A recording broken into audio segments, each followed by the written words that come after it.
Yo, guys, what's good? We're back with episode 2 of SVGEMODE podcast. Yeah, man, we got a lot to talk about today. But before I start, I'm going to introduce my guests and then we'll just get straight into it. So, first, my boy. JP, social media strategist, content creator. That's what I do. Come on. Yeah. Oh, God. Okay, Richard. Let's go with problem solver. I think it's probably the best. It's probably the best. A little bit of everything. You know me. Yeah, I'm sure we'll get into it, but yeah, a little bit of everything. That's funny because I was thinking about it today. I was like, should I introduce myself and what I do? And I was like, yeah, I'll leave it for another podcast. Like, the list is long. And I think we've all got long lists. You know what I mean? That's mad. But yeah. Okay, cool. Today we're going to talk about men's mental health.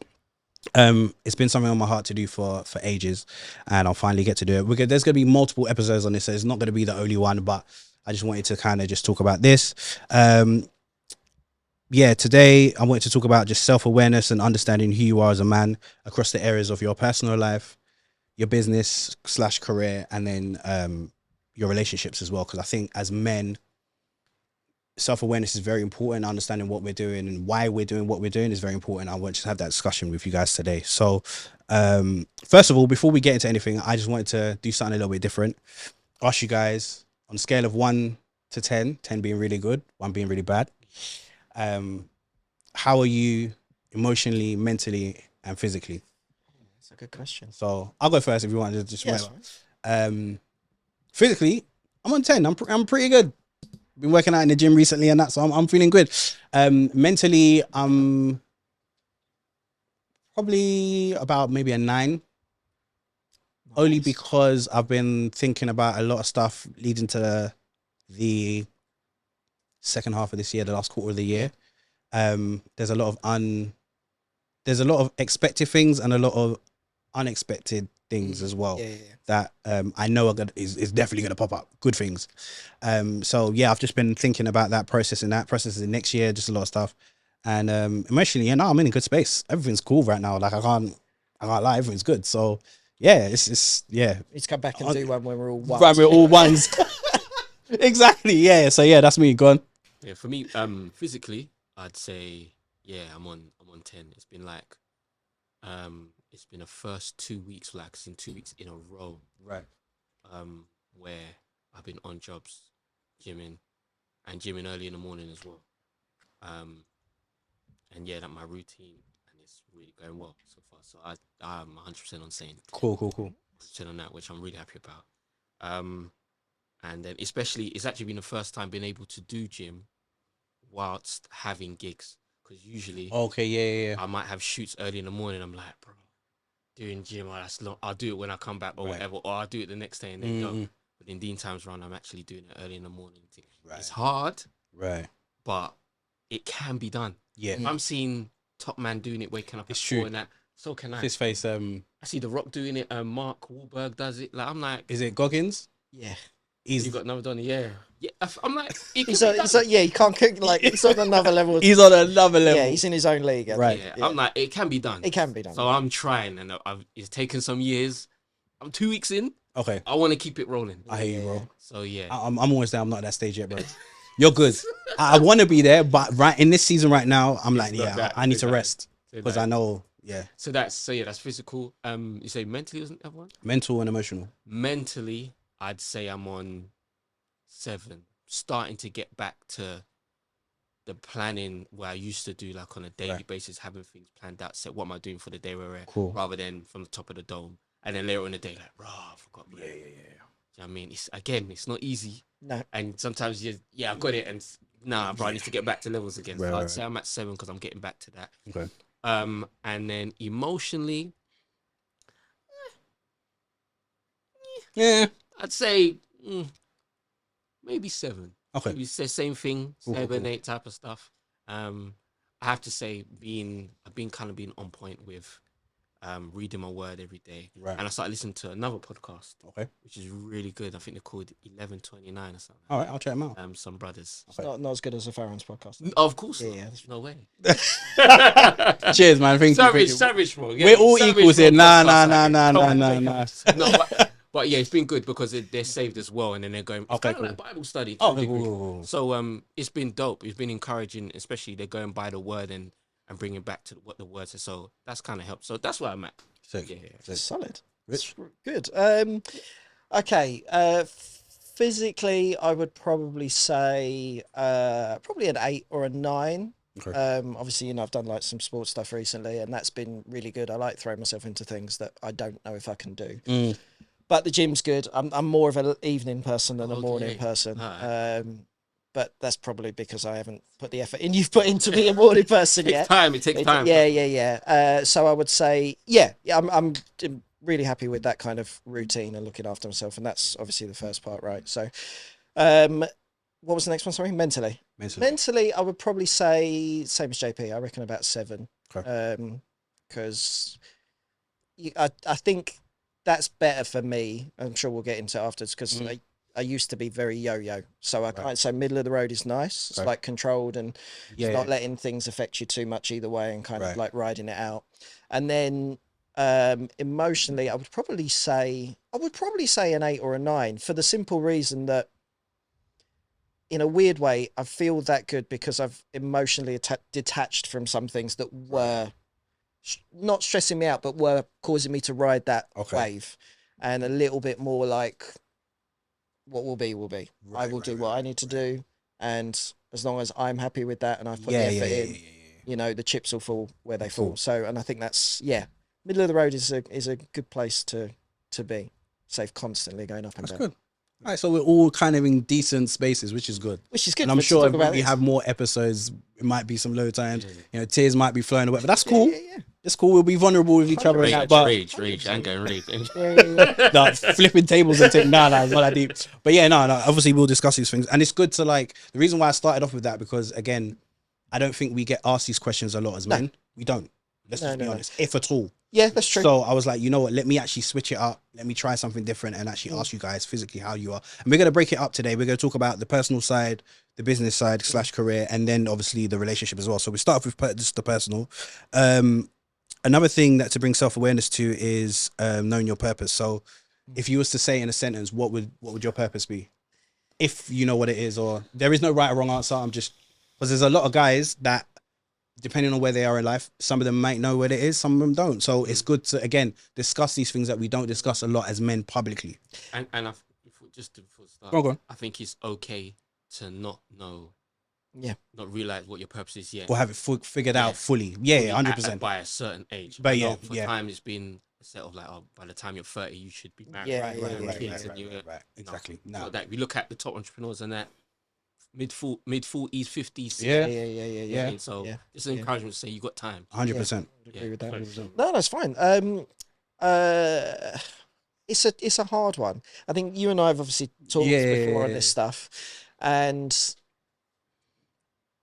I kind of went through a phase where especially when I was not in a good place, where I just wanted to be happy, and then and then it took me like 6 months and a year to figure out that trying to be happy actually keeps you unhappy, because you're kind of never necessarily grateful for what's around. I think now my purpose is just to be useful, to be honest.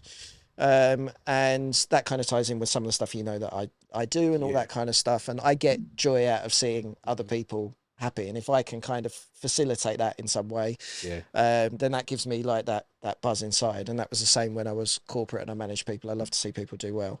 But I think, I still think there's a whole like legacy thing that you and I've talked about. I would love to build something that I'm proud of. I don't necessarily know what that looks like right now, if I'm honest, because I've got 1,000,001 ideas every other day, and it's trying to narrow those down. But I think it's just kind of being out there at the moment and just kind of being useful, and things a little bit like with some of the stuff that's come up with you. I think then things just sometimes naturally happen that you would otherwise think a coincidence, right? And you're just like, oh yeah, I've talked about this, and now a week later I've met a guy who does exactly this thing. And I'm like, cool, okay, so I feel like I'm on the right path, kind of thing, and walk it out from there. But I'm not afraid to change direction in a heartbeat. Sometimes that's not necessarily a good thing, I don't think. But I guess I don't mean it to sound arrogant, but I guess sometimes I just think like anything is if the idea is good enough and I know enough people, it's doable, right? Right. Or it's at least doable to the point we can have a conversation and go, like, is it? Yeah. And if it is, it's like, cool, okay. Well, like if you know the right people, almost anything is doable, really. So yeah, I think it's just being useful has led me to meet some really, really amazing people, and that has afforded me to have more conversation about things that wouldn't necessarily have even been remotely possible if I didn't know them. Cool. So yeah. Nice. Jay? What was the question again? What's your purpose, bro? What's What's your calling? What's your purpose? Yeah, I'd say definitely creative. Obviously, first love was music. Come on. Drummer. Gang. Come on, my guy. Come on. And then obviously football. Yeah. And then after football, I'd say even during round football, and during round football, early ages, I'd say, like, I love numbers, like education, stuff like that. So understanding like how to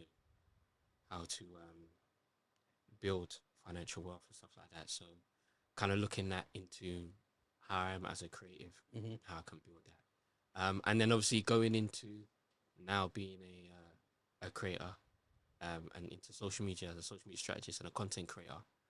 So I'd say, I know that my purpose is to be creative. Definitely, I started it from before by having a company, but within like creating content as such. But then I just kind of like went back to just building my own brand and what I'm doing, and that kind of helped to now when I'm like, cool, I know what to do with having a company now, and what that So now I'm like, cool, let's run that. And then I think that will open up doors to other things. But even during the same time, I think as creatives we always have ideas, different ideas. Yeah. And I think not just as creatives, but problem solvers. Yeah. You know what I mean? Because I love solving problems. I think three of us do. Yeah. You know what I mean? So whatever the situation may be, kind of seeing it and then looking at our skills that we have, and we're like, okay, cool. So how can I implement that for that? Kind of thing. And yeah, I'd say that is my purpose, and definitely been able to see stuff that's being ahead of time again. You know, bro, we've had bare conversations about same that. things, being ahead of time. We've had conversations about that, yeah. I think being ahead of time on things, and then we're like, okay, cool. So how can I implement this? How can I do that? Right. Whether it be a passion project, or whether it be you're seeing what's going on, like, okay, cool, I've got the skills, I know I can do. Right, let's start making it happen. Right. I think. So sorry to just add on that. I think you and I have talked about this before, and I love that comment as well, because I think with ideas and some of the situations that you and I have been in, I think because I wouldn't necessarily classify myself as a creative in what you do. Okay. Probably a little bit kind of somewhere in between that. But I find it's so easy to see the problems that could come up, like, and it's like, cool. And obviously, like, it's like, you know, we're going to talk about it. I get like super anxious at times as well. But if I can see them ahead of time, it's like, cool. Like, I know I need to speak to Farron and Farron take care of that. Don't need to worry about it. All that kind of stuff. It's just, and but it is so much fun at the same time. It's like living on that edge, and I love that edge. Yeah, to be fair, it's a good place to be. It's yeah, where I get my kicks. So kind of a superpower makes you see things before they happen and stuff. Yeah. And when you know, and you know, when you know, and then you apply it, and it works. Yeah, it's just breeze. No, it's the best thing in the world. I can't lie. It's when it goes wrong and people don't want to listen, and then that's when it's a different conversation as well. Yeah. When they don't want to listen to me, like, dude, look, I showed you. That's one of the hardest ones, you know. I get vexed at that. I can't lie. As far as I know, the amount of conversations we have, oh man, like just not. Man, I'm telling you, this is the thing. I don't want to do it. And we've had it. Yeah. And to be fair, I've been on the other side of it as well. Right. Certainly when I first went out on my own, and I was like, no, I'll take care of that. I don't need something. Right. And I think you only kind of learn that by messing up and kind of going, you know what, I feel like it's cheaper to do it myself or whatever, or I can let, and it's just like, just let people do what they're good at, and they will make your life so 100%. Simple that you can just focus on the stuff that you want to do. Right. And I think that's half the thing. That's half the thing. You learn from that, you know. I read one book actually that was about he's a rabbi, but he's a Christian rabbi now. Okay. And he was just talking about the Jewish principles, values, and And they're very much on like, if you can't do something, if you don't have a profession in that, they will pay the person to do. Yeah, 100%. I've seen them do that. Yeah, that is what they're on, and on top of that as well, they make sure that they tip them as well. Yeah, like there's a look after them. Yeah. There's a principle behind these things. Yeah. And I know at times, for us, we're like, oh man, I cut corners, but then you learn. And you only learn by cutting corners, though. Yeah. Because I think pretty much everyone starts out that way, because most of the time you kind of have to, like, because you're trying to do something and you're trying to, beg, borrow, and steal, and try and get to that first big number that then will allow you to kind of do things the way that we all know they should be done, right? But in the beginning, you kind of like, you want to get there, and it's like, I can kind of make that. It's like a makeshift solution as opposed to a proper solution. But certainly from my experience, you only learn that by messing it up. Yeah, we could share and then learning thousands of stories on and that. then learning, I can just and feel then it learning now. how quickly it is when you speak to someone that knows what they're doing. Right. And I've brought problems to them where I'm like, not necessarily scared, but they're causing me anxiety. And someone goes, "Don't worry about it. Like, it's fine. We'll do this." And I'm like, "Oh my God, I didn't even know it was that." And I'm like, of course I didn't. It's not what I do. Why should I know? Exactly. Everybody has a role, man. Yeah. So I think there's Cool. All right, nice. That's great stuff. What's yours? Good question. Do you want I'm trying to think now. Do you want the written version, like the scripted version, or do you want? No, I just want the whatever comes to your head version. I'm a person that creates environments for people to cultivate themselves in. I love that. So this is why and you both know this is why I'm on ownership so much, legacy so much, because I know once I can provide opportunity, it's almost like teaching. It's like a farmer, innit? Like, if you provide the field, the opportunities will come, the land will come, the cattle, the whatever. You're giving them space to actually just develop and just be who they are. And then as you're doing that, you're nurturing it. It's growing, it's budding, and whoever you're helping just gets to be the best person that they can be. And like a lot of what you guys have said, I'm a problem solver, so I just like to give back. I'm an advocate, and we'll get onto that later. But that's probably my purpose. Makes a lot of sense. Yeah, and then in the areas of mainly education, creativity, and then obviously business. Yeah, so, makes a lot of sense. Yeah, it goes across the board. Love it. Yeah. All right, cool. Let's get into the slightly deeper stuff. Mental issues. So, have you dealt with any mental issues at all? And if so, if you want to share, just go ahead. There's like experiences or whatever. I mean, I could talk for days. So depends if we need to narrow that down. I mean, you and I have obviously had super open conversations about this, and it depends how deep you want to get, I guess. I've been very far gone at times, and I would say dangerously far gone at times. I've had therapy. I'm really open about that. It's brilliant. Would I say it saved my life? I'm not sure. But it was necessary at that time. Right. I think the really interesting thing about therapy from a guy's perspective is I am a very open person, as you know. I talk about how I feel quite a lot. I think that's healthy, by the way. Oh yeah, no, it's very healthy. But the proviso with that is I knew I needed therapy long before I went. Right. And so when I did go, and I was lucky, the first guy I went to, and I did go to a guy because I was dealing with, sort of guy stuff, that and he was awesome, and he was very, different and out of the box and all that kind of stuff. So it was like a perfect kind of match at that time. But I don't even know where to start. I've dealt with everything on the spectrum, I would say. Obviously, what it's like trying to build stuff and come up with ideas and feel like it's going to be the next big thing, and then have it destroyed and all that kind of stuff, and working with people you think are good and then they turn out not to be good or have your best interests at heart, and you only learn these things, unfortunately, by, being in them. And I think certainly for me, because I love ideas and I can see ideas very clearly if someone gives it to me, I'm like, I've learned a lot now to slow down, like, as opposed to just get on. And I'm seeing 5 years down the line already. That's hard though, because when you're passionate, the difficult, and you can see what they don't. Yeah. Oh no, 100%. But I think also the thing that the biggest thing that I've taken out of that is that I also need to step out of my own way and not always help other people build their things. Yeah, I've done that. When I know that I can solve problems, I can do it for myself. So that's a whole thing. Like I've had conversations about whether I'm afraid of failure or because my family think I'm afraid of success, which is really interesting. Because I always thought it was the opposite, but my therapist agrees with them, so that's quite interesting. And then obviously, as you know, I got diagnosed with ADHD, which made so much sense. Yeah, so much sense after it's clear, right? Yeah. Because I used to describe it as it's two ways I used to describe it. It was like what was in my head was in Japanese, and I couldn't speak Japanese. So someone would ask me what was up, and I'd be like, I can't explain it because I can't even get my own head around it. Or the other good thing, and it was an analogy actually I stole from a book, but I loved it. It's like standing on a cliff and seeing a storm coming and not being able to move out of the way of it, kind of thing.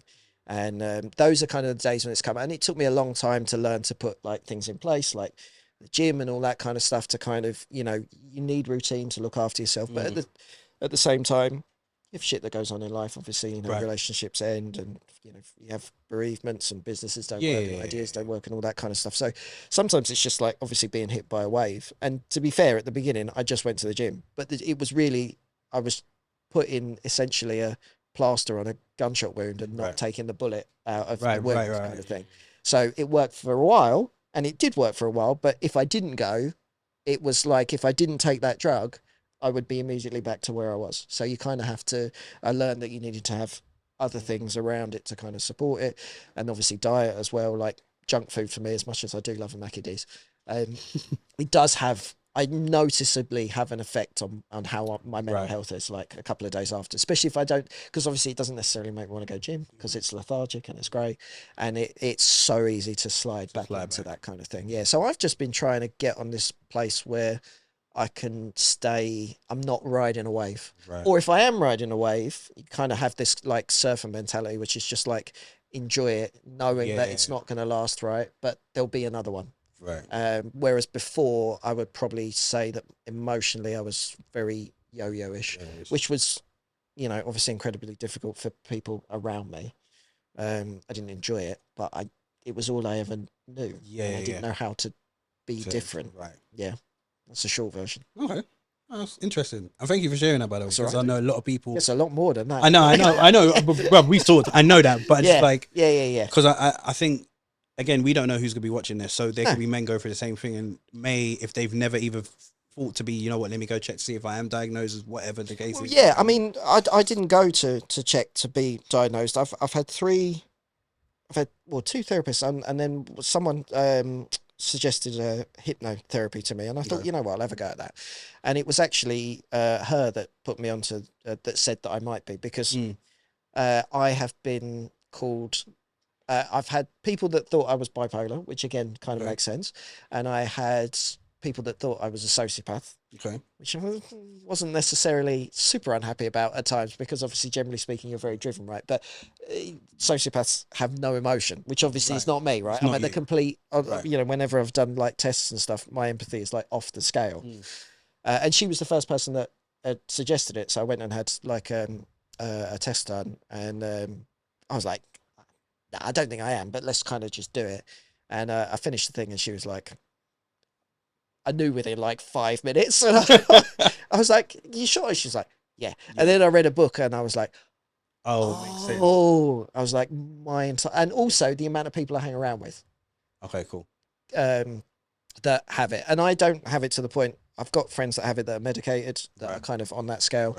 And certainly the ADHD thing, obviously there's three types. There's inattentive, which you'll have seen in school, and there's hyperactive, which you'll have seen in school.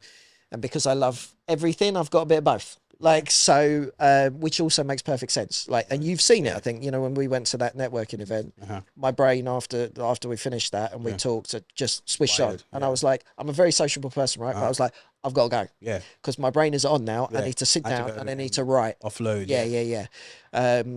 Because if I'd have waited till the next day, it would have been harder for me to recall that information. I will then work on it the next day. But like when it's on, I need to do whatever I need to do. And I think the things I've been trying to learn is how to kind of switch it on and kind of adapt it from there. But there's so many great books and stuff around. But no, I think the therapy thing, I think there's a big stigma attached to that doesn't necessarily need to be, if I'm honest.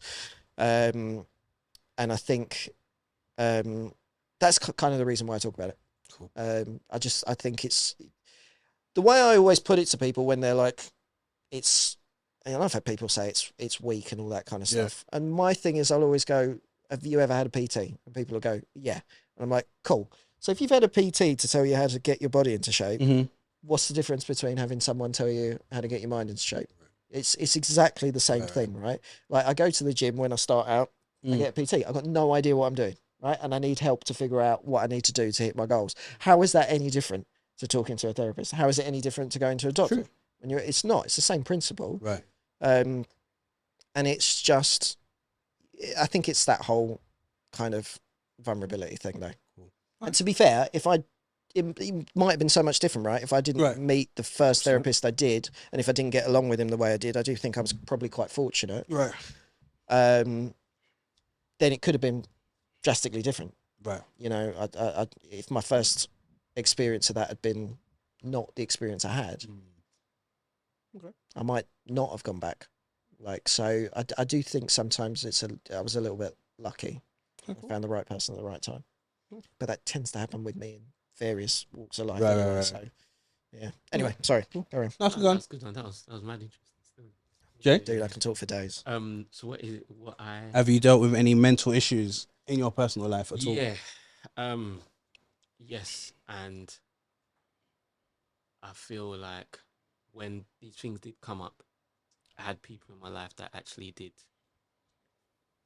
help me to be prepared. Okay. I feel like it's a blessing. Certain situations, like when I was working at school at one point, and there were some challenges going on there, and I had to revert back to like how my dad had shown me how to conduct myself in these situations professionally. Right. yeah, I know what you're talking about. Especially as well, let's keep on 100, especially being a black man as well. Yeah, of course. Like the way you have to conduct yourself in the professional world, it can be challenging. Because you know sometimes you're on your, and this is before Black Lives Matter. Yeah. You know what I'm saying? Where now people are a lot more, have more understanding to a degree on how they have been wired around black people. Right. So especially in professional environments. So yeah, just how to play the game. How to play the game, which it can be hard.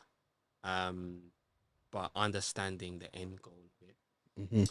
And then you know, and then again, not just on a as a black man, but also professionally working with different clients that can be very challenging. Bro, I had this, I am. I know that you, like, what are you? Yeah. But you just could be like, at the end of the day, when you're solving a problem or when you're doing your job, and maybe the other person doesn't really know, you know what you're talking about. And you tell them, look, this is the way we need to do this. And they're like, well, I want to do this. And you're just like, you hired me to be the professional. So why are you telling me? Yeah. Oh, no, I'd rather do this. Right. That mentally, for me, man's feeling it. I need to go outside. And Yeah. You know what I mean? So I hear you. That can be. It's a lot. I'm not gonna lie, it's a lot. And I think it's good again that I have people around me that I can sometimes chat to, whether it's my wife, and then she's like, "I hear you, man. Listen, just do," and I'm like, "Yeah, right." Or if I call me or whatever, you know what I'm saying. So, yeah, that's that's what I say. But I tell you what, it does help you. And in some cases, sometimes, what they want. Sometimes when you're giving them what they want, even though you've told them what the plan is or whatever, at the end, they kind of like respect you because of like, you know what, you could have been like, I told you, right? Blah, blah, blah. You could have dealt me a certain way, but you know, you had some grace with me. So, yeah. You know what I mean?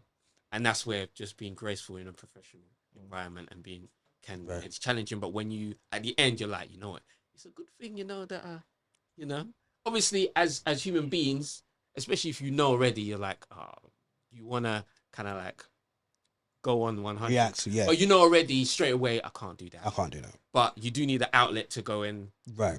let it off to a friend or 100%. Yeah. And then you go back to your vibe. So, there's a number of stuff, especially like in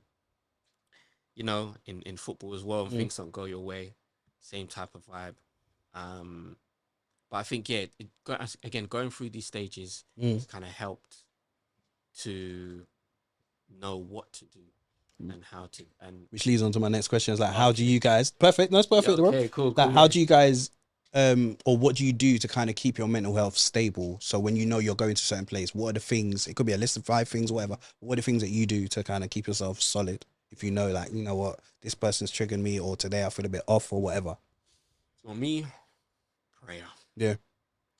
Have to. Right. Even if it's a little one, like God, going in this situation. Right. Wisdom, knowledge, and understanding. Help me to listen before speaking. Help me to be calm and collective. Help me to see. And give me the help me to be able to control myself as well, mentally, physically, and spiritually, and then being covered in those areas. Right. And then I'm like, okay, cool. You got that good pattern. Cool. Let me go in there. Cool. And then also as well, reading your word, man. There's so much wisdom, knowledge, and understanding, and right. where there's loads of examples, that can help. And as much as it being an old book, it's still relevant to this day, big time. And I don't mean just stuff about like about Jesus and or 10 Commandments, but stuff that like Joseph went through when he went to pen for like 15, 25 years. So when he went to pen. Bro, went pen in it. Oh, I love it. When he went prison, yeah. For guys that don't know, when he went prison, because I got American fans watching this. I know, but they don't call it pen, innit? Like, they call it that, but the way we talk.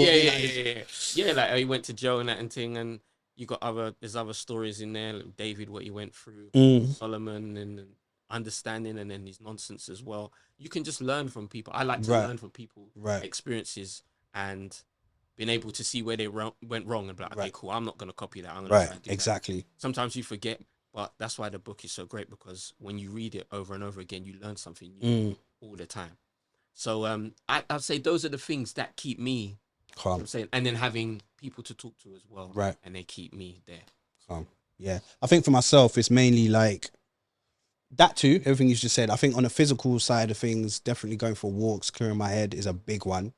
I'm like the Forrest Gump of walking, brother. I can walk for hours. As long as I got music in my ears, I'm gone. Like I'll do 2 miles. I'll just keep walking. I'm like, all right, I'm done now. I'll go home, because it clears my mind, especially if you're overthinking. I'm using my brain a lot to think. Yeah.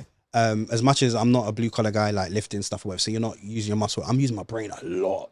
So halfway through the day, maybe lunchtime, so I'm like, you know what? I need to go take a break from emails and stuff. Let me just go for a walk. Do you know what I mean? Things like that. Go to gym. What else do I normally do? Playing like PlayStation or whatever, something to distract my mind. Just anything that's gonna help me, like just either calm down or relax, or just let my brain kind of just reset. Power naps is my bruv. Okay. Power naps, yeah. I nap every day. I don't care what people say. It's the best thing for you. I don't care what anyone says. I've been doing it since uni, because I used to do it in between lectures. So I used to have quick power naps, 1 hour naps, and then before, because I knew people would come at 3 o'clock in the afternoon to do their lectures, and they're like half asleep. Me, I'll be wide awake and ready to go because I've had that power nap. Do you know what I mean? So things like that really does help you. Obviously eating right, all that stuff. But yeah, so those are some of the physical things alongside the spiritual things of what you're saying, because very, very important for me. But yeah, Rich, what about yourself? I think quite a lot of those things. I mean, I'm not a religious person, as you know. So, but you and I have had conversations about that, which I still find fascinating. I would describe myself as spiritual. So, like, meditation is good. Cool. I think routine, like certainly with kind of the overthinking and the ADHD thing, like I need some type of structure. Some days I love having no structure, but if I've had a few days of structure, if that makes sense, and then you've got a free day of kind of like, this is going to be whatever it's going to be. But I think structure, gym, obviously all the normal stuff, right?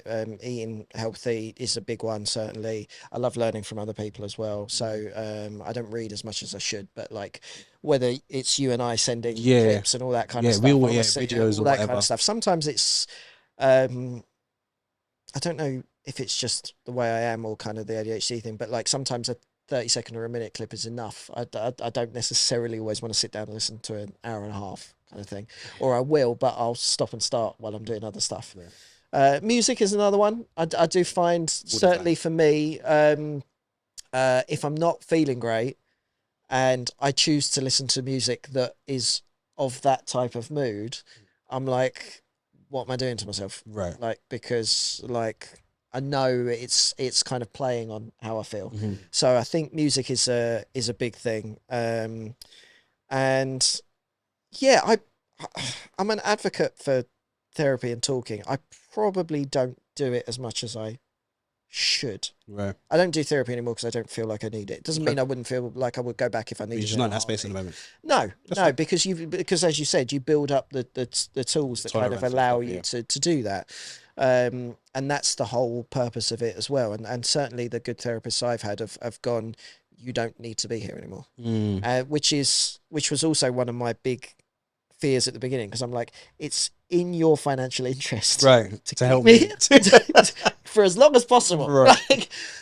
So I think having that, you know, obviously whether it's talking to you and all that kind of stuff. Sometimes though, I think as I've developed, I do spend a little bit more time on my own, but I feel like the time I spend on my own now it's reflective and retrospective, as opposed to, I think when I was really bad and I isolated myself, it was kind of a wallowy, don't want to be a burden to anyone else.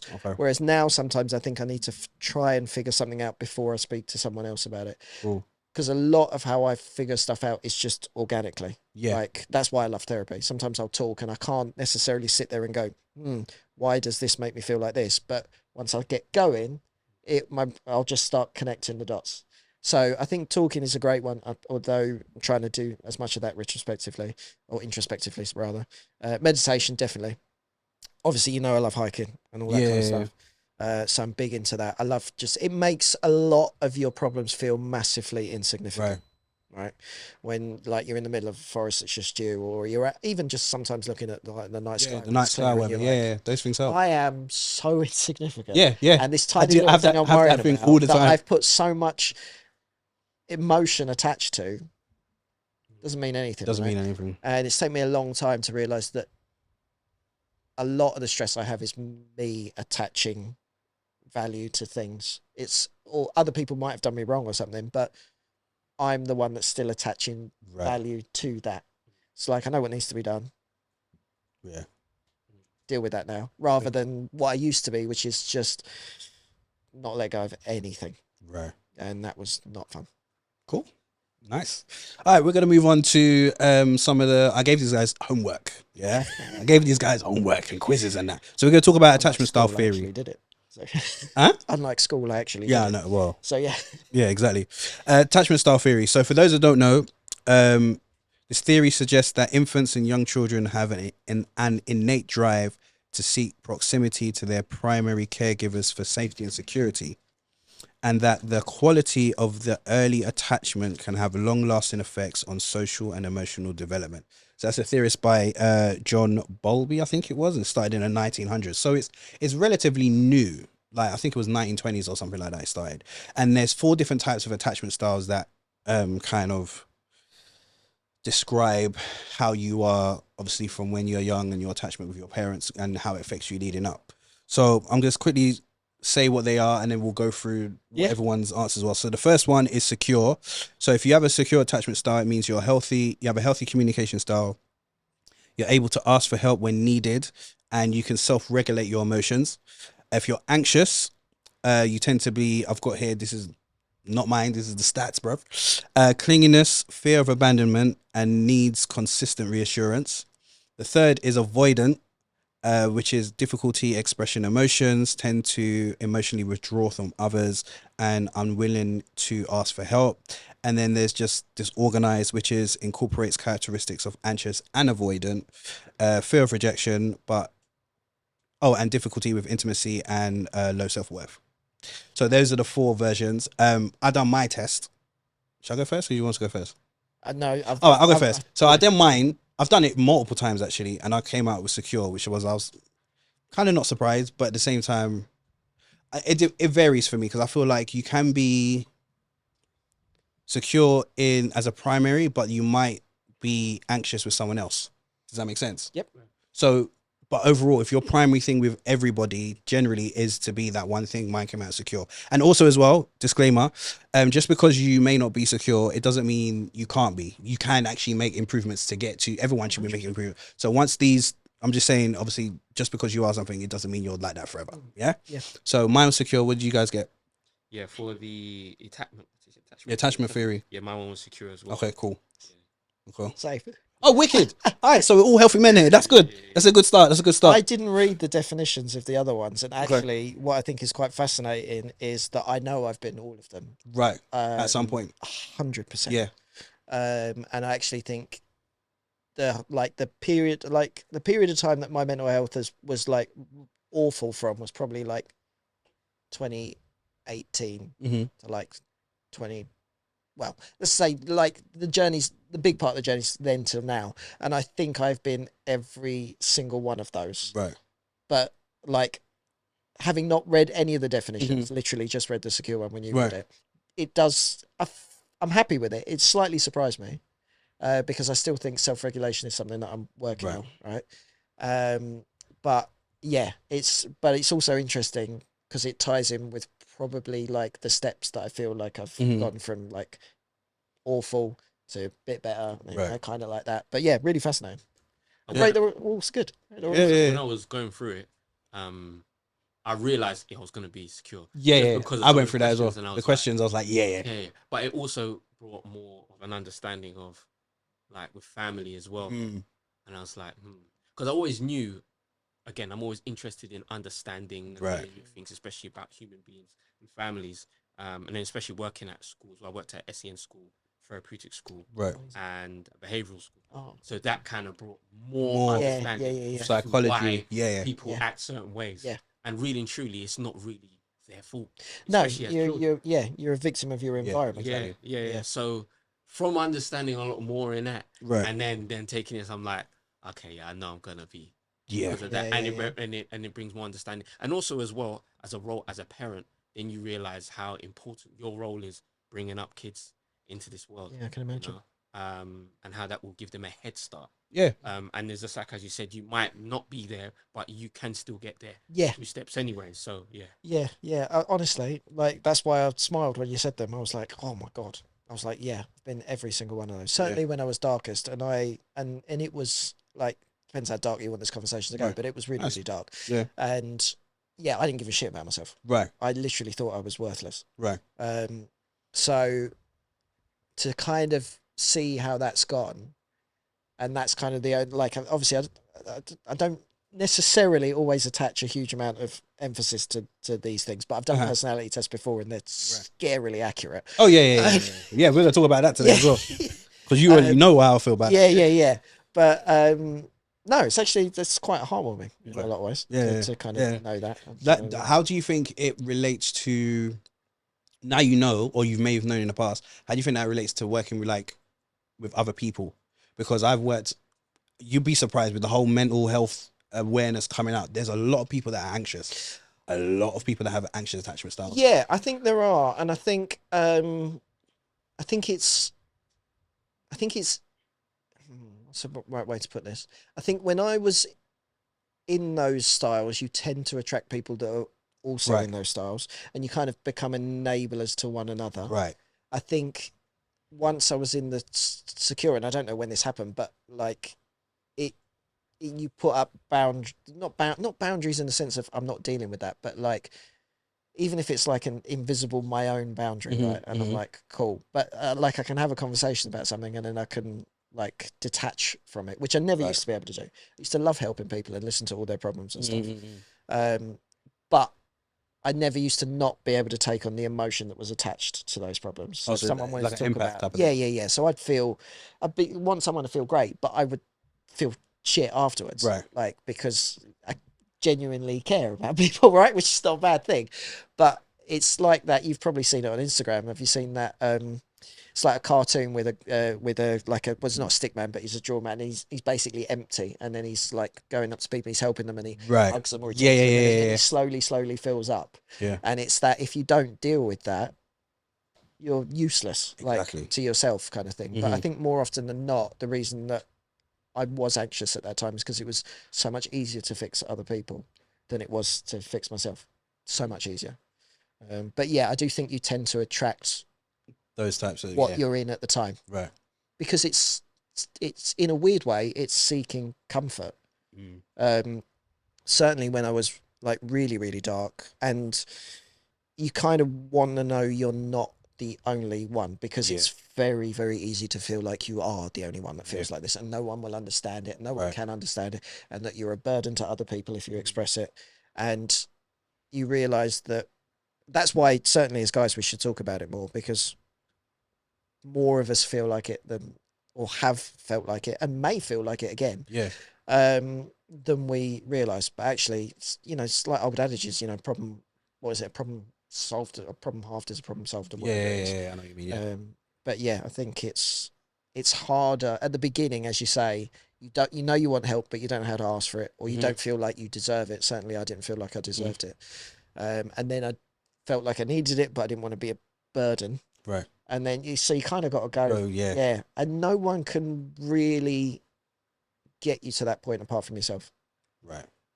That's my experience of it. And even my first therapist said the same. He's like, he's had people that have been driven here and they pay for an hour and they sit there and talk about nothing. Yeah. He's like, if you're not prepared to talk about something. I think that's with every situation. You have to make the decision. You have to take action yourself. Yeah.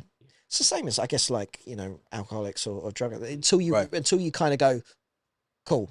I have a problem. I need to deal with this now, and I don't know how to deal with it, and it's okay that I don't know how to deal with it. So I now need to speak to someone, and it's kind of getting to that acceptance, which I think is it's probably the hardest part of it, actually, to be honest. Right. Certainly for me. So, Jay, have you experienced situations where you might find other secure people, other anxious people, any others, and you're kind of thinking is there any process that goes through your mind when you meet these type of people? You think, hold on, they're different, but yeah, I try to understand where they're coming from. Right. I try to have an understanding. That's me, because I know that everybody's different. Everyone's at different levels. Everybody's unique. As well. So, as much as I might not be there might be something from them that I can take and be like, that's kind of useful. Right. And take that in. Do you know what I'm saying? And then also as well, again, as problem solvers, if you're able to try and help. Yes. Way. But then obviously if the person doesn't want to take action, it's what it is. Yeah. That's, as you said, that's funny. I've always, and you guys will probably feel like this as well, in some way I've always felt like some qualified unlicensed therapist to people. 100%. Do you know what I mean? Yeah. Real talk, bro. I've had some serious I've said in secret, and I've kept them all, obviously. Yeah. But I feel like you man should be paying me for this, because I'm giving you some good information. But people just feel led to just... Dude, whenever I do make it, my best mate is getting whatever car he wants, because the amount of stuff he's listened to from me for going back to college, he's owed hundreds of thousands of pounds. It's just weird. But everyone needs that person as well. Yeah, you do. You need that inner circle. Yeah. Because it's beneficial, and especially as men as well. We talk. I have no problem calling you and be like, "Yo, bro, I'm going through whatever." It rarely happens, but when I do, I'll pick up the phone, or some of my other boys as well. Yeah. But I know a lot of men in society don't have that, and I think I saw a stat about there's less men that make actual friends between the ages of 30 to 40, actual male friends. I would agree, which is shocking. Yeah, I would agree with that. I think it decreases every year. So you started off maybe in uni with 4 or 5 core friends. By the time you reach 30, you're got 1, maybe 2. I think that's probably true. Do you know what I mean? I do think that is due to, it's just mad how, again, it goes back to how you're being brought up. Right. It's so important. When I was working at therapeutic school, I found out that the ages between 0 and 4 are so important. And then obviously looking at it as men, I'd also say as well, fathers. Yeah. Bringing up their right. And how they do as well is important, and whether the father is there as well. Yeah. 100%. And I think for some men, for a lot of men, the fathers weren't there. They weren't there, and then that doesn't really help. For some, don't get me wrong, I know some guys that dad wasn't there, and their mum brought them up, cool, but they did have men in their lives. Yeah. Whether it's an older brother, uncle, whatever, uncles and stuff like that. So that kind of helped along the way. Yeah. But it just, it just brings it back to, again, it just, all of these things as human beings, it always brings me back to the word, to the Bible. Right. And as to why it speaks about, having, when you have a family, and how, obviously, parents, how important the role of a parent is. Right. And mum and dad being together. All of these things are just, like, I know we look over them and, you know what I'm saying, but they're so important. Like, marriage is not a joke thing. Yeah. Do you know what I mean? Because as much as it's not a selfish deed, because you're helping the partner, but then also if you're bringing kids into this world, you're setting them up, you're preparing them. Yeah. And it's just amazing when you see certain things and realize why this didn't work, why that didn't work. I always try to look at the source of a problem rather than kind of like blaming or whatever. Try and find out where's the root of this? Right. How was this caused? And then when you look back, you're like, okay, that brings clear understanding. So yeah. Cool. Which leads us on to personality types, guys. Okay. Which is another one. Everyone, all these like quizzes and stuff I'm doing, I'm gonna put them in the description so you guys, any men that want to take them, can take them. They're all free. There's thousands of Google links in it. But just quick one, personality tests. The Myers-Briggs type indicator. So there was 2 theorists involved in this. So it was Catherine Briggs and then Isabel Briggs-Myers. I don't know if they were related or sisters or cousins or whatever. But there was a theory on this test that it's an indicator. Well, he's bending up. You laughing because just reading my own one. Oh, it's the personalities one, yeah. Yeah, personality one. Yeah. Cool. So this personality type test is an indicator, an introspective self-report questionnaire indicating the psychological preferences and how people perceive the world and make decisions. Yeah. So, and one of the tests I sent you, there's like 16 types. There's probably more, but overall there's about 16 types in, I think, 4 different categories. So the first category is the analyst, and then there's like 4 different personality types in that. You've got the diplomat, and then there's 4 in that. You've got the sentinels, and then you've got the explorers. So people that know me know I'm an INFJ, so I talk about it all the time. Like I talk about it every time. Because we're the rarest and we're great and we're amazing, we're advocates. But that's what you like. Bruv, I love it. Scoring already. And I'll tell you, I love it. I gas on it. But the thing is, apparently you can change, depending on how your life goes, you can actually change your personality type. Probably, which is really weird. Yeah. I hope I stay in there. I stay in INFJ forever, to be honest. But if it changes over time, I take the test like 6 months from now and it changes, then it is what it is. I'll still be whatever. I think it's bound to happen where you change. 100%. You take a lot of information in and learn. Right. Well, look at the attachment styles we talked about. Yeah, exactly. Like you do change as you grow, and I don't think there's but I think the personality, it's more, that's the core essence of kind of of who you are. Kind of thing. And for me, I've been misunderstood for, like, apart from obviously my parents, I don't feel anyone outside the family knew about me, like, for me. And then I read this test and I was like, this is so accurate, like down to the T. I'm like, that's how I behave. That's like, and it was across the board, like not married. Obviously I'm not married yet. Well, I don't know where that came from. Whoa. Something else we need to talk about. Like work life, personal life, relationships, like it broke it down for me in a very easy way. I was like, oh snap, like no one's being able to understand me the way, and then that's why I'm rooting for it so hard. But yeah, you guys tell me what you like, where on the map you are, and then we can obviously discuss it. You go first? Is this the one? Yeah, I'm trying to make sure, because some of the stuff you're saying ain't really aligning. Let me see. It's the one, yeah? Yeah. Yeah, okay, cool. Yeah. What's you going to tell me what my one is? Yeah. Yeah, executive. But I don't really understand. What was it? Executive. Okay. I'm like, what it says underneath, I'm like, I might have to take it again, never know. But what's it say? Say what it says. All right, so what underneath executive? Yeah. So it says executives are excellent organizers, right? Unsurpassed at managing things. I don't think I'm a great organizer. No, but you might be developing it though. That's what I'm trying to say, bro. And obviously we've just met today, right? But if you create content and strategy and solve problems, surely you must be slightly organised. I think because I'm looking at it as other stuff where I'm like, right. Oh, dude, no. With business, like, but with business stuff, I'm like, I know I need this to be right, and I know how to this is what I'm saying. It's not talk about. So when you read into, I'm thinking myself, like, yo, I don't think I'm there, you know. No. But business wise, I would agree on. The more you read it, when you go home, read the full thing, and then you'll see that where it's, because some things are accurate, some things are like, yeah, it's not really me. Because there's the other thing in a lot of these personality types, there's two types. You've got the turbulent side, and then you've got the assertive side. So I know I'm an INFJ-A, and there's some, like my sister, she's an INFJ-T. Do you get me? So we see the same things, but from two different coins. What does it stand for? Sorry, I forgot what the turbulent thing. It's like assertive is more. No, the INF. Oh, in intuitive something. I don't. It's a whole thing. I'll find out what it is. But yeah, but he hasn't bothered looking. At what it is. No, I have. But oh my gosh, you guys on my man's own podcast, you just blowing man up. It's like. Do you like what the other ones like? What it said for mind and all that, or not? Yeah, if you want to give a quick overview, yeah, sure. Yeah. Extroverted individuals readily enjoy group activities and value social interaction. They tend to be outwardly enthusiastic and express their excitement. I mean, yeah. Is that accurate? Pretty accurate, you think?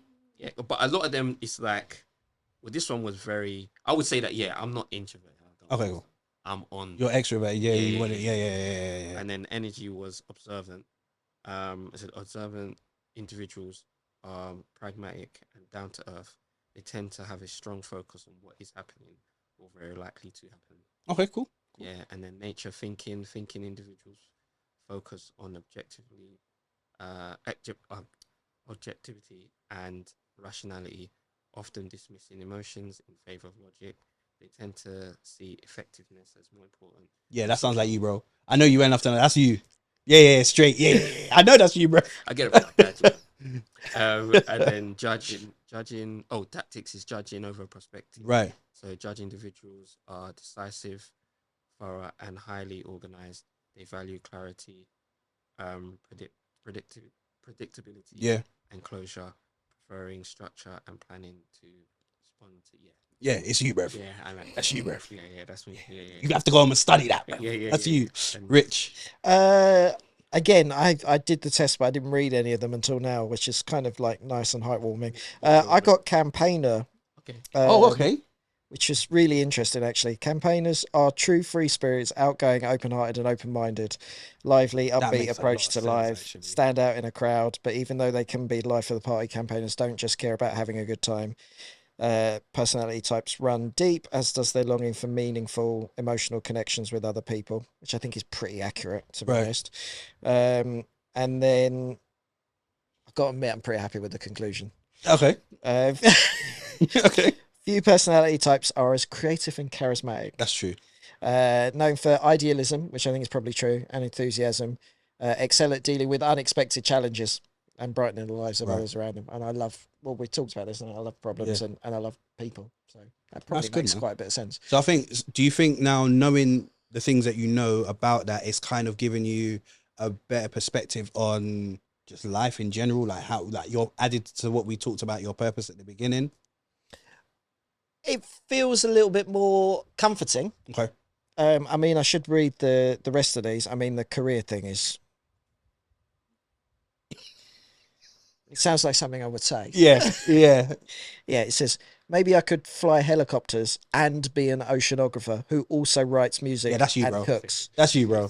Like, that's you, bro. Yeah, I might need to read a little bit more. You're going to have to read everyone's going to have to go home and do studying it. It's an introduction today, but yeah. I think even looking at mine, I'm like, okay, cool. But then there's stuff I'm like, okay, I know I can be more. Right. Where can I have my core, but then also, diversify a little bit. Yeah, a little bit. Yeah. It's good, man. I feel like being married as well, that's kind of where certain stuff, again, because we're different in some areas. Yeah. And you're like, okay, cool. I have to find a theory to go around to that area. Right. Yeah. You don't see things the way that I see. Right. You know what I mean? And instead of that being like an argument thing or being like, no, man, you better. It's like, okay, cool. I'm gonna read both of yours because I'm interested to see, because what it makes me think now is like I pretty much know the type of people I want to work with, right? Okay. I'm sure you guys know that too. You meet people, at the beginning, you're like, this feels good. Feels like there's something we can, even if it's like, you don't know if you're ever going to do anything, right? Same like with the friends thing. It's like, you meet someone, you're like, you're cool, right? And then we'll figure everything out. So I'm going to read up on both of you. Yeah, no, definitely. It's going to be I was going to say, to add to what you said as well, I think for me, understanding, because I make everybody do the test. Everyone in my life, I'm telling you, I've got family doing it. I know everybody's person. So it's like, what that does for me, that helps me understand their mindset, where they come from, and how I deal with them. Yeah. Because if I know my sisters and if I know me and my sister, we're tight. So we, like, I get her straight away. Yeah. I made my dad do it. I made my mum do it. And I know how to communicate with them because I know they're different in personalities. Yeah. Do you know what I mean? So it's really helped me with just people that I work with, because I'm like, okay, cool. Now I know Jay's an executive. I know how to approach certain things to him in a way that he understands it. And you might have to go home, take it to the missus, say, yo, missus, you're gonna have to do this. So when you are talking to her, you're like, okay, she likes things this type of way, and it makes sense to her because I know what her personality type is. Trust me, it helps, bro. No, we've had conversations. Okay, cool. About, so I know what right are in it, but on a psychological level. Yeah, but at the same time, it's been because I haven't really been around. I'm not used to that, especially like, you know, being in my household and different types of people, and even just people like different types of people. Yeah. So it's like, okay, it's gonna take time for me to get there, but I've got the stages have been. Yeah. I wouldn't say I'm 100% there. Right. But yeah, it's. And for me, as I said, in life, it's fun being able to learn new things, adapt, 100%. And grow.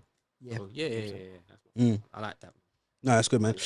And then this one is another one. I know there's a whole community thing, but this one's a socio-sexual hierarchy, or the 5 male archetypes. I did something like this with my missus, so I already knew, but it was going to be interesting because the questions were different. Okay, all right. Yeah. So basically, the theory behind this one, it was by a person called Theodore Bill. I think his other name is like Vox Day or something like that.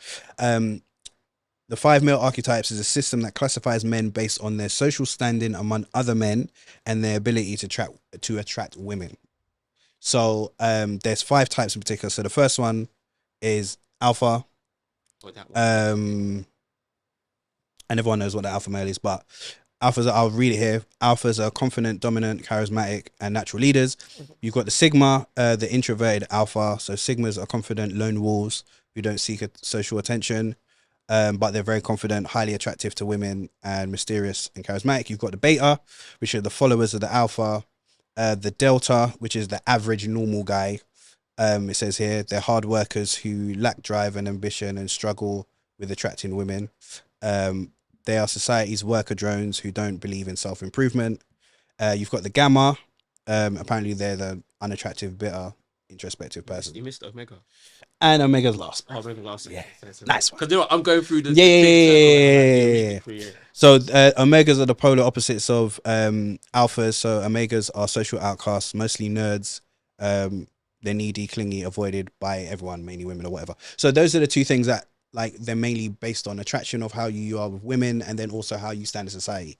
So me, I took the test probably about a year ago, and I realized I come out as a sigma, which was very interesting to me, which I kind of knew, but I wasn't able, again, like the INFJ thing, I wasn't able to explain it in a way that made sense. Yeah. So when I did the research and I realized what sigma was, I was like, that makes so much sense to me. Like, I'm a lone wolf. I can be with people, but majority of the time I'm happy to just be on my ones, like, and just do it that way. I've tried to be the alpha, but it just doesn't work. It's too much energy. Like, I leave that to the alphas. And my cousin, who I'm working with, he's an artist. He's a hardcore alpha. And I'm a sigma, but we have such a great connection because it's like yin and yang. Do you know what I mean? Yeah. So I got sigma. What do you guys get? I got sigma as well. You know? Swear? Yeah, I got sigma as well. I'm around a lot of sigma men, you know. It's very interesting. I feel left out. I didn't get that. No, I did get. No, sigma was second largest behind Bravo. Bravo? Beta, whatever you want to call it. Oh, beta. Which makes perfect sense, really, if I'm honest. From a business perspective, and obviously you know some of the stuff I'm trying to do at the moment, and I think from a business perspective, the clients that I work with are predominantly older than me. They are predominantly men. They're predominantly very successful. Yeah. And I like learning, and I learn by being around, which is great.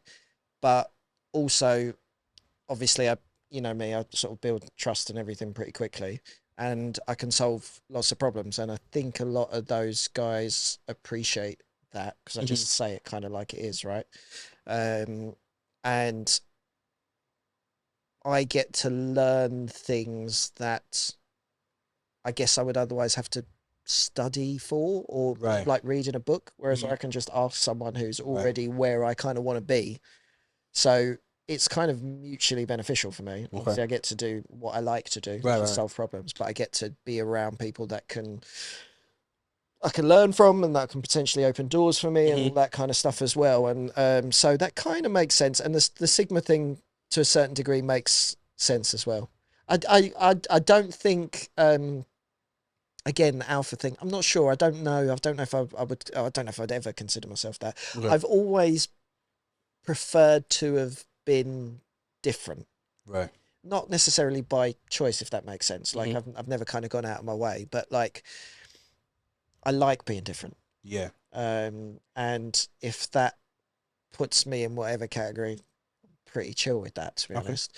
I think life's a little bit too short to be the same as everyone else. True, very true. From day. Yeah. From young. We're at school, man. Yeah. Same vibes. Like, yeah. And I look back at some of the situations, especially like at school and stuff, and I was not nice and stuff, but like a little bit like, and I've had messages from him where I'm like, we should meet and talk, and he's like, nah. It's like, I need the day to myself. I'm done. And I'm like, cool. But I remember similar things to that. Like certainly, you know, one of the things that I remember from college is we went to a friend's birthday party. I'll tell a story very quickly. We had dinner first, and then we were going to this nightclub, Oceana. Back in the day, I remember Oceana. Which is the one in Kingston? No, this was Southampton, because I went to college down there. Okay. And there was a 2-hour queue to get into this place. And we queued up, and after about 15 minutes, I was like, no, I'm done. I'm not doing it. I was like, I've had a great time, right? We've had a great time at the dinner. I'm done. Like, I realised that must have come across as super, like, and I didn't mean it to come across like that. Yeah. I was like, if I stay here half an hour longer, I am not going to be a nice person, right? It's just going to edge me up. I don't like standing around. It's probably the ADHD thing as well. I don't like standing around. I don't like standing still. I want to be moving. I want to be doing something, right? I do not want to be standing in the queue for a nightclub, which isn't that great, let's be honest. And isn't kind of my scene anyway. Like, and I think some of those things definitely like have caused problems in things. It's not because I don't want to hang out with you. I do. It's just there's only so much of something that I can fill up with, and then I'm like, cool. I have a great time, right? Yeah. Have an awesome time. Right. Not bothered about that. Yeah. Have the most wicked time. I'm just not going to be there. Yeah. So I think that kind of makes sense. Cool. I didn't know what to expect with that one. So, but I'm pretty. It makes. I don't know if it makes sense from a personal perspective, but maybe it does. No, I need to do a little bit more thinking on that, I think. Yeah, I think for me, you outgrow, innit? Yeah. When you know yourself, you're like, okay. Yeah. And again, I think on that kind of journey we talked about with the other thing, sorry to interrupt you, I definitely think I've been the other ones. Right. Maybe not externally, but certainly to myself. Right. If that makes sense. Yeah. So yeah, I do think there's a large element of that. Yeah, and I think obviously in today's society with all the podcasters that we've got going on with Red Pill, all this other, do you know what I mean, Pink Pill, whatever's going on, there's this thing of alpha is like, you know, so dominant. Everyone's trying to be the alpha male and high value man and all that. And that's great, don't get me wrong, to a certain degree. But I think as men, obviously today's episode is about self-awareness within obviously mental health and stuff. Once you find out what these things are, you have a better understanding of yourself, 100%. And you're not trying to imitate what someone else is doing or what society is trying to tell you or what. I sent you that thing the other day about being authentic. Yeah, just being authentic. Everyone's literally trying to be someone when they should just be themselves. Right. People trying to fit in. I know, and that's what I said earlier. Like, I've always loved like standing out. Right. When I had my corporate job, I think I told you this story. Yeah. Like, my department and I was described as roguish, and I think they actually meant it as a insult, but I took it as a massive of course. I would have taken the same. It's like I've employed guys from and women from all different backgrounds, right? And because it's just brilliant. We've got like 9 completely different personalities, completely different backgrounds, completely different ways of looking at the same thing. And yeah, we're loud and we're a bit different, and we make quite a lot of noise, but we get the stuff done and we have fun doing it. At the end of the day, yeah. I'd much rather be that than come in every day and just sit at my desk and I think just it goes back. Not that there's anything wrong with that. Yeah. Though, at the same time. Of course, no, 100%. It goes back to well-being as well. You know? knowing yourself, what are you comfortable with, what are you cool with. Right. And I think a lot of people don't take the time out or even think that it's okay to even find out what are they on, what are they interested Yeah. in, Right. what makes them happy. Exactly. You know what I mean, I remember I have I really enjoy saying it. Well, like I retired from the club team from like From 18. uni days. Yeah. That was Like done 18, Never really and I myself. was like, for a decade this is ago. whack. Yeah. I want to be more in like a different vibe, which Yeah. was Right. more like, especially as coming from music background. Yeah.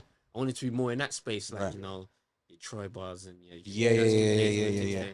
It was just different. Mm. And I think the reason being was because there were creative people in those places Right. from different backgrounds, Yeah. which was comfortable. So I'm like, yeah, everybody's it's a vibe thing. Yeah. There's no, man, no one's trying to fit in. Cool. And then everybody has their own creativity, which is dope, and you're able to learn and explore and all of that. Do you know what I mean? So yeah, man, I had fun with that. And even still to this day.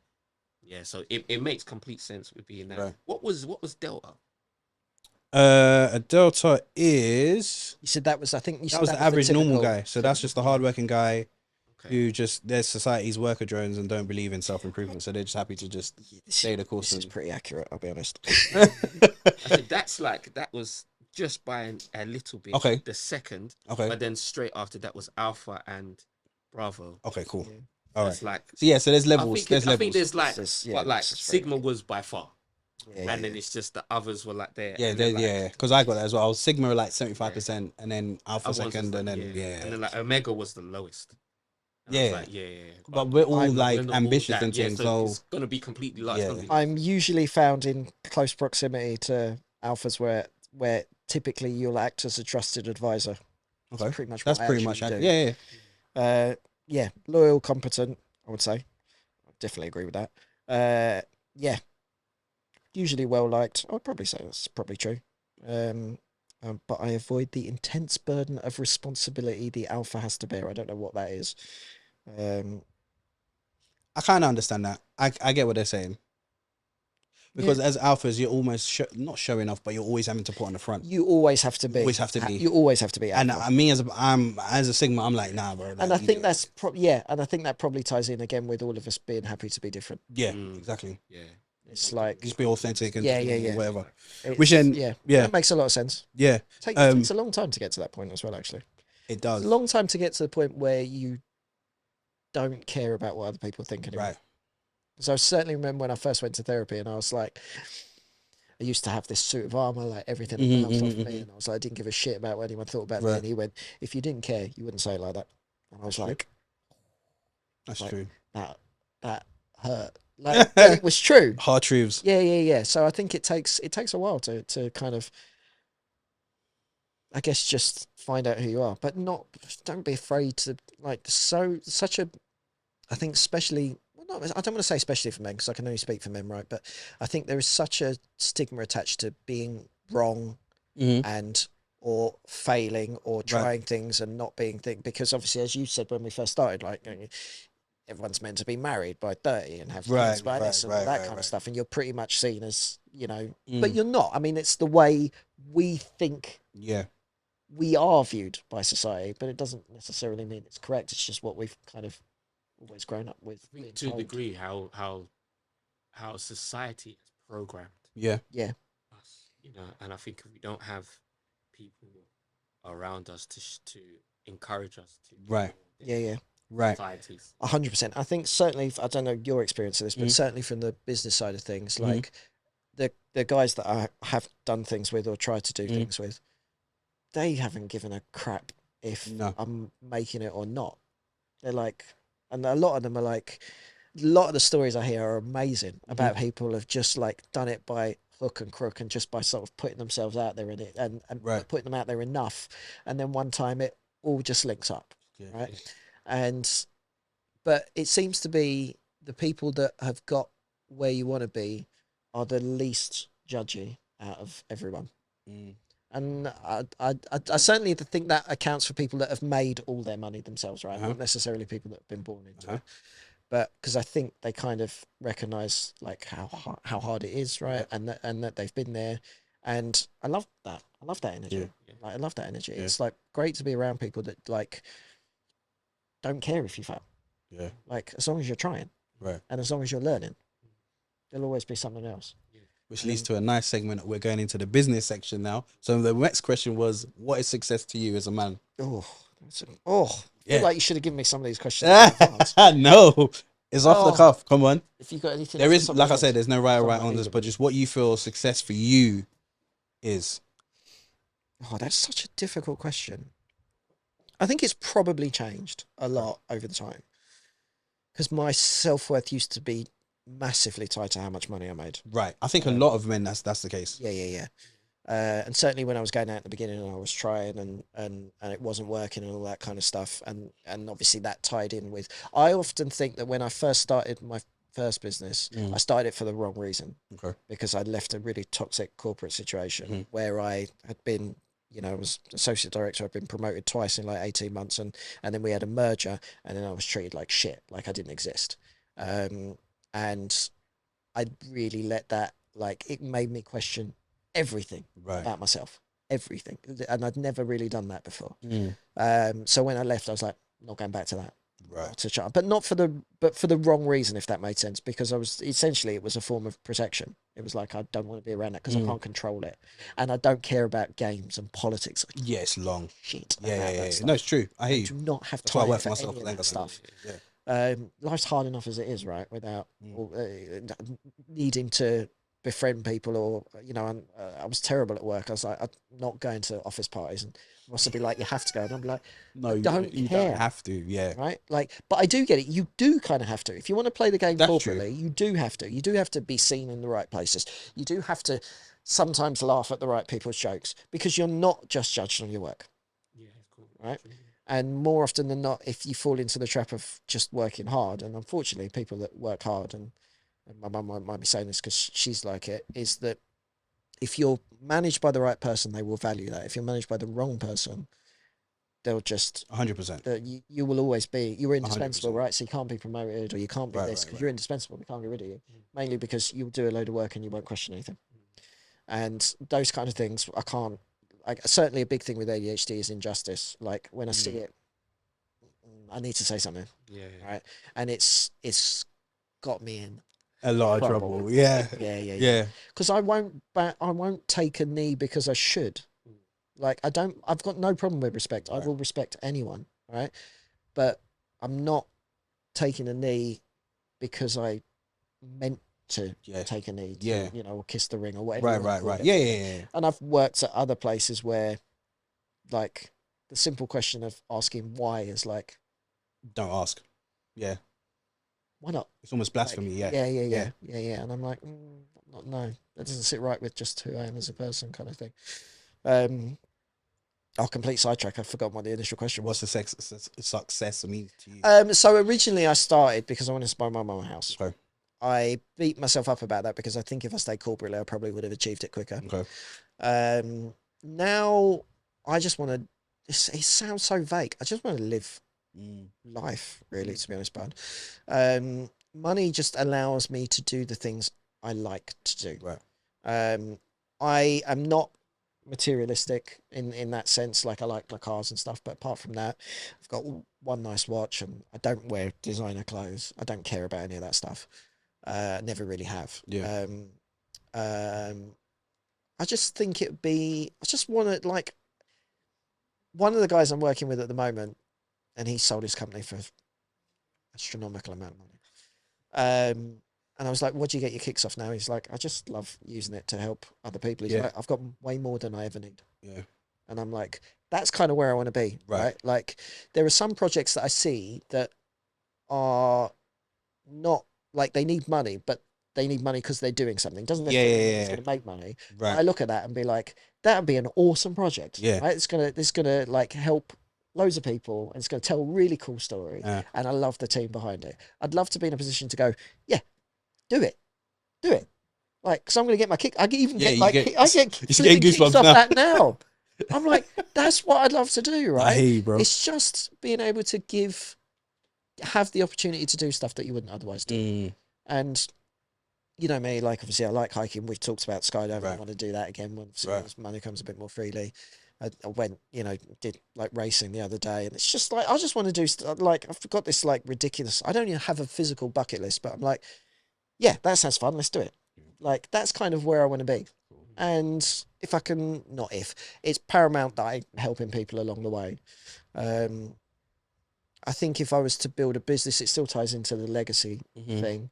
But some of the things you and I have talked about, I've always had an idea that if I built that, if someone wanted to buy it, I'd be quite happy with that end game.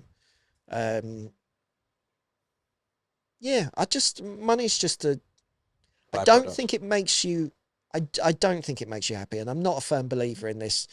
I'd rather be crying in a Ferrari than a bus thing. I'd rather not be crying at all, frankly, to be honest. Gary Vee said that as well. Yeah. I don't. Like, are you understanding that you'll be crying? Yeah, exactly. Yeah. That's the root thing we should be fixing. Exactly. Right. It is. Right. Yeah, right. But I think, I just like, there's not an awful lot that I actually want, if that makes sense. I just like,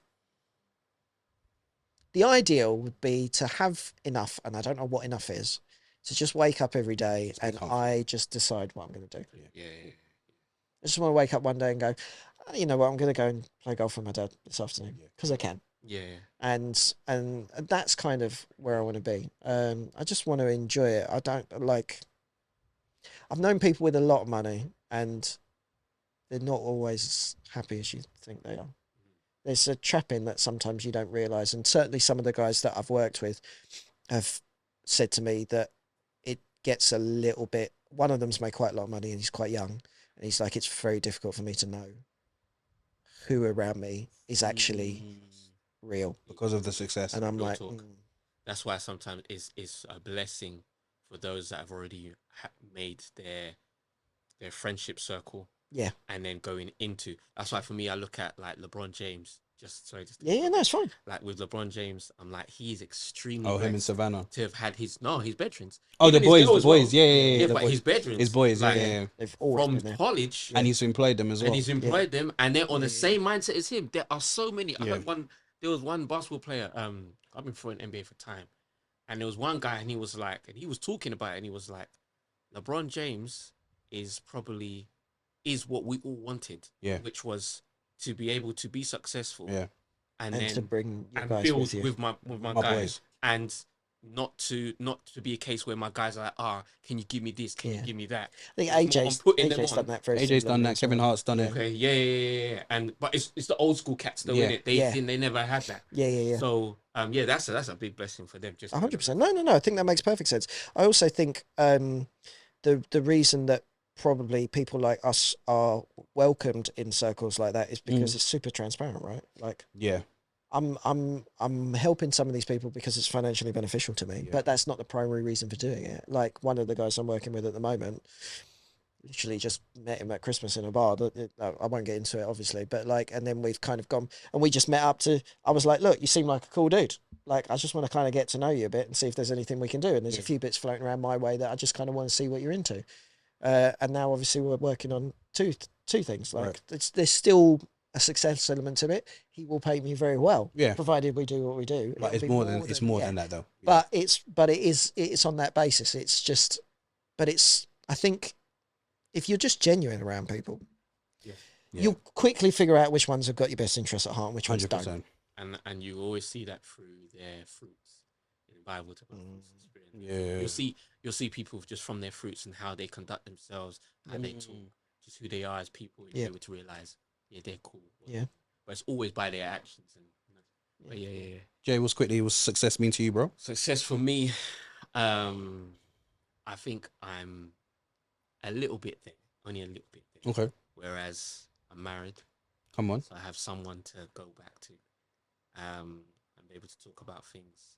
Someone that loves me. And then building our family. So it's like beginning steps. I've only been married for 2 years. So I know I've got a long way to go. Do you know what I mean?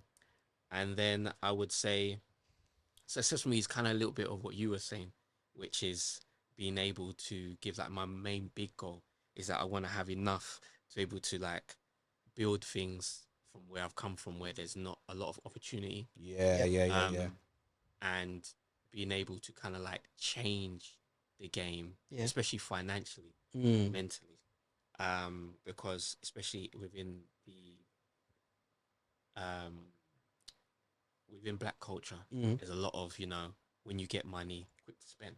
Yeah. You know, Yeah. having to look the part Certain way. and having designer clothes and all of that. Because when I was young, that was the part. Until I read Rich Dad Poor Dad at the age of 13, 14, and I realized, yeah, that's very interesting. Yeah. And then I started looking at my surroundings and realizing, I'm like, yeah, that's not really the one. Yeah. Honestly, the guys that I've dealt with, yeah, they turn up in jeans, t-shirt, and trainers. But and that's another thing. When you start studying those that are wealthy, a lot of those and things not go that out they the look, window. and you're like, why did they? And then you realize where their money's going and how it's going right. and what's happening, what's going to happen for the next generation, It's a completely different way of thinking.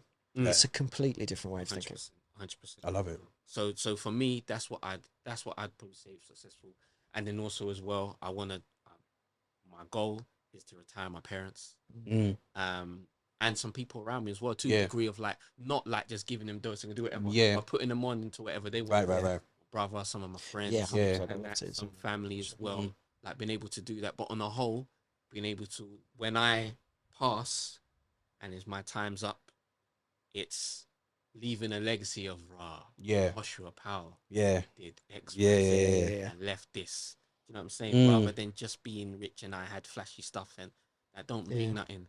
And it kind of goes back again. It goes back to, you know, when you give, is a proverb of that. It comes back. You know? And when you practice it of giving, I get more of a thrill of giving than receiving. Especially when it's a case of being able to help somebody.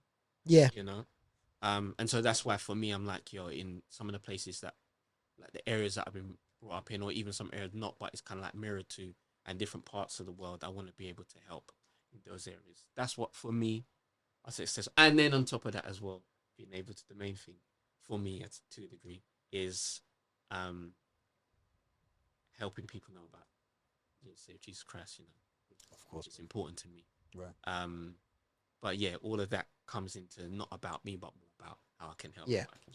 So when you're talking about something like, man, we want to say, 100%. Your vibes. Yeah. I love bringing people together. Cool cat. So man, that's my thing. That's sick, man. No, that's dope. Just quickly as well, because you said something about legacy and it triggered one of the questions on here.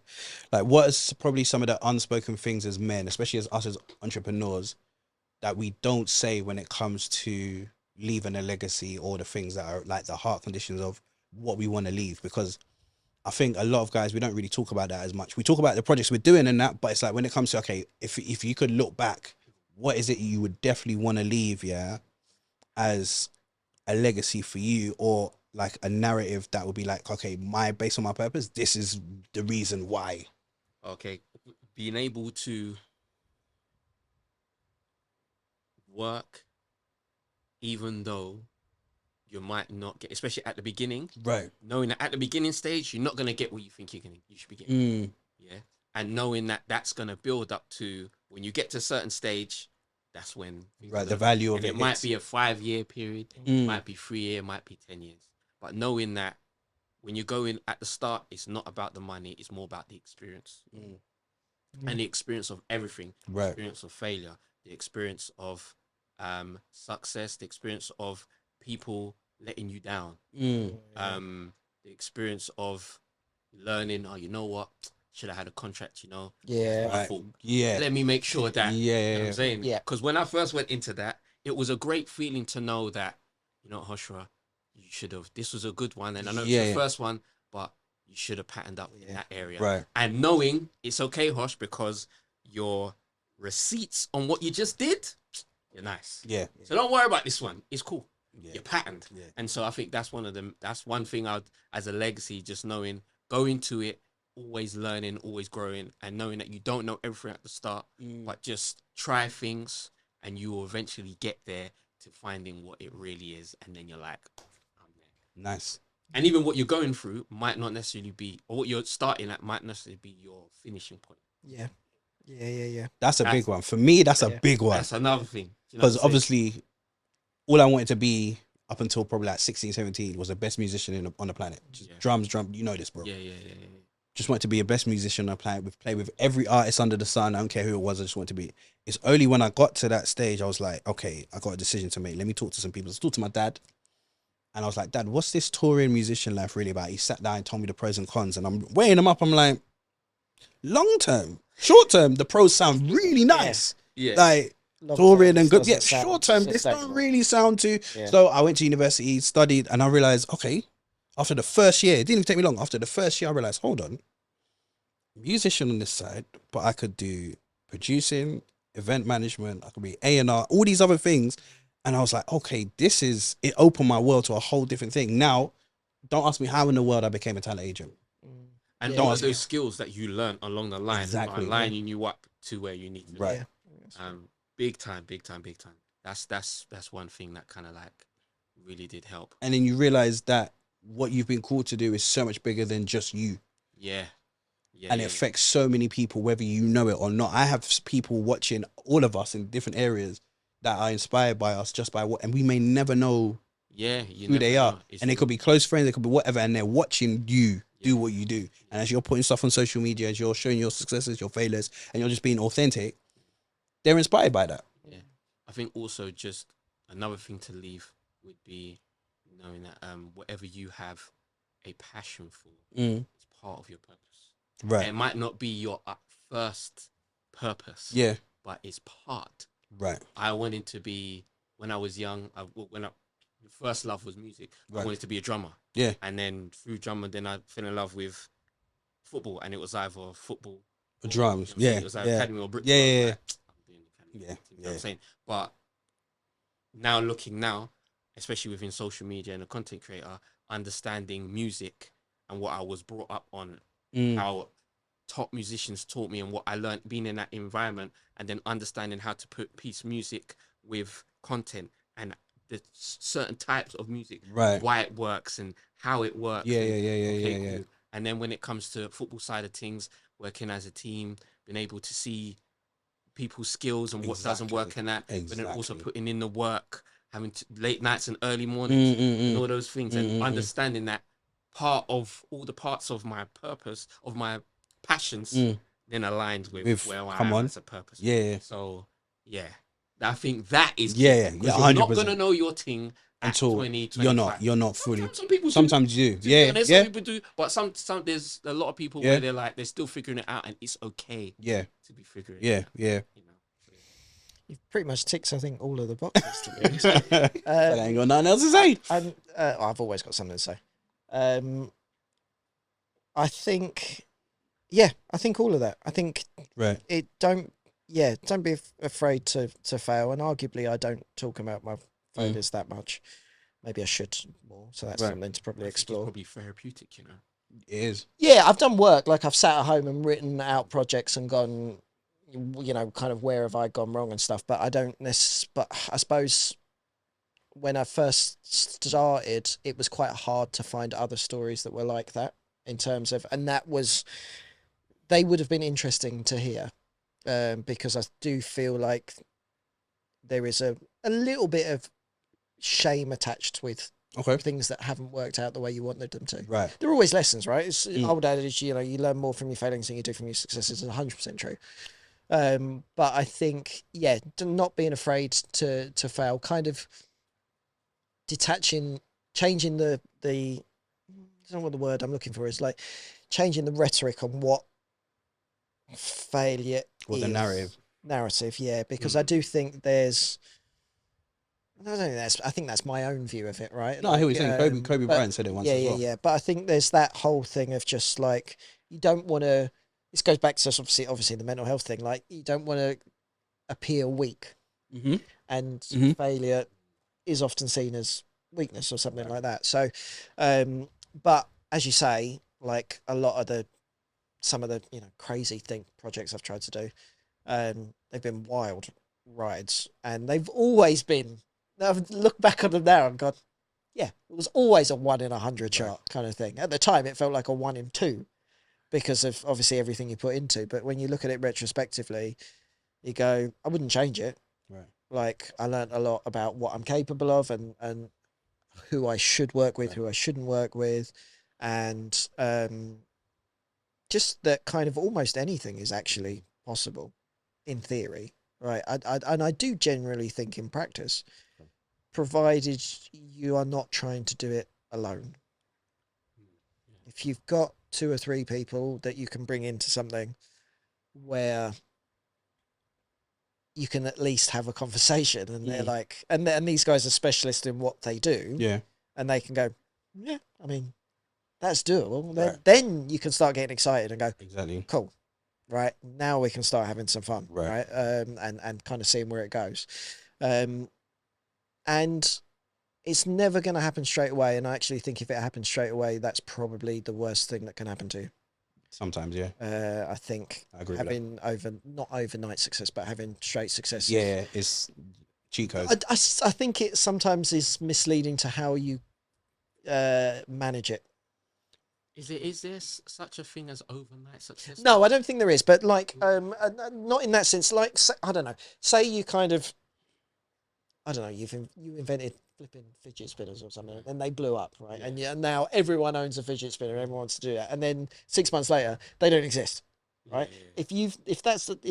And that's probably not the first thing, but if that is the first thing you've done, and then you've made a shed ton of money, right? And you've gone, oh my god, my life's amazing. I'm going to do all of this, and then 6 months later, all that money dries up.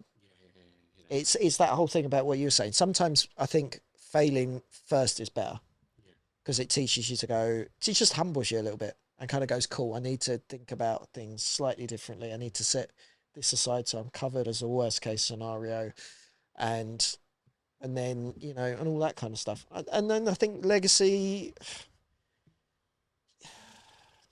you kind of have to be. It's taken me a long time to get comfortable with the fact that it may never work out. Yeah, that's true. That's the worst thought you could ever give to an entrepreneur, to be honest. Yeah, but it's the truth, though. It's the truth. Supposing if I'm doing well, but I think and it never works out. I think if you avoid thinking about it, it's dangerous. If you avoid thinking about it, to a certain degree, yeah, I agree. I'm not saying you should dwell on it, and obviously, as I agree with that, because that's I've been down that road, but you have to be comfortable knowing what the rules of the game you're playing is, because if you aren't, you're living in dream world. You are living in dream world. Cool. And yeah, it might not, but also, like, I guess part of me just wants to kind of get to my deathbed, hopefully, obviously, very, very old, and just whatever's happened, I've just gone, kind of like I swung for the fence, right? Yeah. If I got there or if I didn't, I still put it all out there and went, I'm going to try and sell this, or I'm going to try and build a hotel, or I'm going to try and whatever. Exactly. Like, because why not? Because pretty much all the guys that I've met that have done it have all gone, basically, at some point, it's lying my arse off about my capability of doing something. But that got me in a room, and then I knew the people I needed to do, and then it was Yeah, and I've sat in rooms with people and having conversations and gone, I don't know, like, this is so far above my pay grade, but I've put a room together with people that know what they're doing, and everyone knows that that's what I'm there to do. So it's never a problem. And when you're with the right people, they'll always respect that. They'll always respect that you just want to learn and be around it as well. And I think as we've all kind of alluded to, whether it's, when we're going back to you being a teacher with kids, you're always going to learn from them as well. It's that pure joy, right? And going back to what you were saying about, it always fascinates me how much you learn between the ages of 0 and 4. Like, you literally learn everything. Like, you will never learn that much again in your life, I don't think, really, because you go from not being able to communicate to talking, walking, exactly, social interactions, all that. So we're obviously building on that, but yeah, I think you just have to kind of be okay with riding a wave, and sometimes that wave might smack you in the face. Cool. Just to capture that quickly, it's a quick one. I always say it's not a loss. The L is not a loss. Right. It's a lesson learned. Yeah. I love that. And that's how I try to look at it. Yeah. Not that I lost, but like, what did I learn from this experience? Yeah. And then go from there. Cool. And also one other thing which I really loved, and I don't watch it, but I think it was from an episode of Loki, Okay. and Tom Hiddleston plays that character brilliantly, and I think he says something along the lines of he knows something that we don't, which is no one is inherently good and no one is inherently bad, and I think from a mental health perspective, don't fall into the trap of thinking that's who you are and that's all you'll ever be. Right. Because I have been there and it has taken me to the brink of things, and you just think this is all I'm ever going to be. And that couldn't be further from the truth, actually. So, yeah, you know, we're all going to do things we're proud of. We've probably all done things we're not proud of as well. Like, but you have to kind of accept that we are flawed and we always will be flawed, right? You're just trying to be a better person today than you were yesterday. Right. And I think that's the way it should be. Cool. Last one before we go. I want to get into the relationship or emotional part of it is the love languages. So what are your 2 love languages? Oh God, I forgot we didn't do that. And then it's a quick one word. Quick one. Quick word. Quality time. And is there no, that was one? it. That was it. Quality time. Your top. That was it. Which kind of makes sense. Which one was that again? Mine. While you're looking for that. That one. Yeah. Okay, yeah. Acts of service. Okay. Yeah. So okay, and then is there a second one or is it yeah, acts of service and words of affirmation? I don't only get one then. No, you must. They will give you a category list. Category in it, so you'll see what they're. But like, not too far behind was receiving gifts. So yeah, I was tired when I took the screenshots. I think mine's definitely physical touch and quality time. Okay, that's probably going to be those 2 are my last 2. Oh, I think because like when it comes to quality time, I spend time with people that I want to be with. So that's quality time. Yeah, but I guess from going back to the campaigner thing, obviously that said I like to be around people and have emotional connections. So I think for me, if I like you, I want to be around you. Yeah. So that kind of makes sense as well. But and as well, like as men, again, I'll leave all these tests in the description. I think it's good to know our love languages as men because everyone's going to be different. Oh, 100%. And how, whether it be our spouse or partner relating to us, people relating to us. It's very important for us to know that because we might want, say, if you're a gift person, you like to have gifts, and that person's giving you a completely different love language that they think is good for you, but you know, it can break down. Oh, 100%. And I think a lot of men are not good at. Sometimes they are, but they need to be voicing their love languages a lot more to people. I think it's just communication, full stop. Communication, really. And yeah, congratulate. I know I've only met you today, and 2 years is a long time to be married, but I still should say congratulations. Yeah, in a weird way, going back on that mental health journey, I know we haven't got much time. I'll probably get onto this if we do it another time. Like, definitely. It, as you know, it cost me. I'm not going to say everything. At the time, it felt like it cost me everything. Now, I actually think that everything that happened was probably meant to happen the way it did. But yeah, I was a complete wreck, right, and not a nice person. Not nice in the sense of just I was horrible and shouty, just in the sense of it was a shell of a man, essentially. And I think the people around me and the person I was with at the time, you know, did as much as she could without knowing what to do. Yeah. So I think there's a whole thing about communication on that as well, which is like, if you're around it, sometimes the people in it don't know what they want. True. So we kind of need to, there's a discourse there where I don't know what the answer is, right? But there is, sometimes people want to help, but they can't help because you don't know what help it is, you need. And that is just a horribly frustrating place to be, especially when it's someone that you love or they love you. And it's like, that's not the person that you're with. And then obviously, you know, things can happen, and because, you know, everyone wants to settle down and all that kind of stuff as well. So in a weird way, yeah, although it cost me a lot, in a weird way, I'm happily single now, but weirdly, I think I'm probably more prepared now to be in a relationship, settle down, have kids, whatever, than I've ever been. And I often look back and go, I wish I'd done that. And I'm like, and then I go, I don't think the me of 10 years ago was equipped to actually do that. I think he would have mustered through it. I think he would have mustered through it. Yeah. Right. But it would have been difficult. And he would have got on with it. But I wasn't in the best shape in myself. You know, if you can't even get your own head right, you shouldn't be. You shouldn't be figuring out how to be there for other people, because it just papers over the cracks. And there was I'll send you the link. There was a really good talk that a woman did on TED Talk, and she was talking about shame and how she talks about it with women. And a guy went up to her and went, "Why do you never do men, and she was like, I don't know why. Anyway, the I story, think I've seen that. yeah, have you seen that? And, Yeah, and she tells this story where the guy goes, my wife would rather me die on my white horse than kind of admit to being like vulnerable or something wrong. And there's, but like, I get that, and I'm not saying there's anything wrong with that, but like, it goes to show that we need to talk about it in ourselves. But we also 100%. Need to figure out how to actually communicate with our other halves where they don't feel,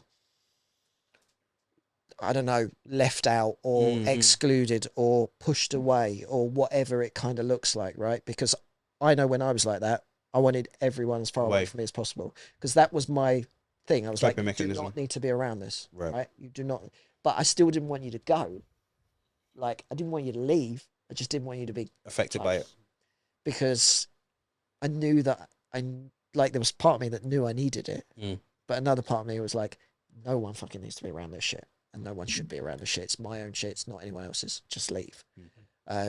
So there's a whole thing there where I think a lot of relationships break down because both of us don't know how to communicate. Generally, not saying generally, but we could all work on communication, right? But in those really difficult times, it's so hard to. It should be easy to be vulnerable with the person that you're closest to, but actually, it's probably sometimes the hardest thing to be vulnerable to, because we don't want those people to think we're not. All this kind of stuff, and anyway, cool. Nice wrap up, guys. Tell everyone where they can find you. I mean, I don't... Social media. Yeah, on social media. I don't really use that. I need to talk to you guys about using it for work, because I don't use it for work. I'm on Instagram. Okay. What's your app? Oh, it's just my name. So it's Richard_J_Harrison. Nice and long. Probably need to shorten that. I'll put the link in the description. Cool. Yeah. At just JP on... See, that's so succinct and nice. Yeah, just JP LDN. Yeah, at just JP LDN. That's me. And you'll find me on Savage Mode World, obviously. My personal one, I'll put it in the link description. I hate it. These guys, we're all humble here, but I cannot. If you find me, you find me, and it's what it is. But yeah, thank you guys for coming in. I appreciate it. And it was a great episode, and we'll definitely get you guys on again. Savage Mode. Come on, gang. Gang.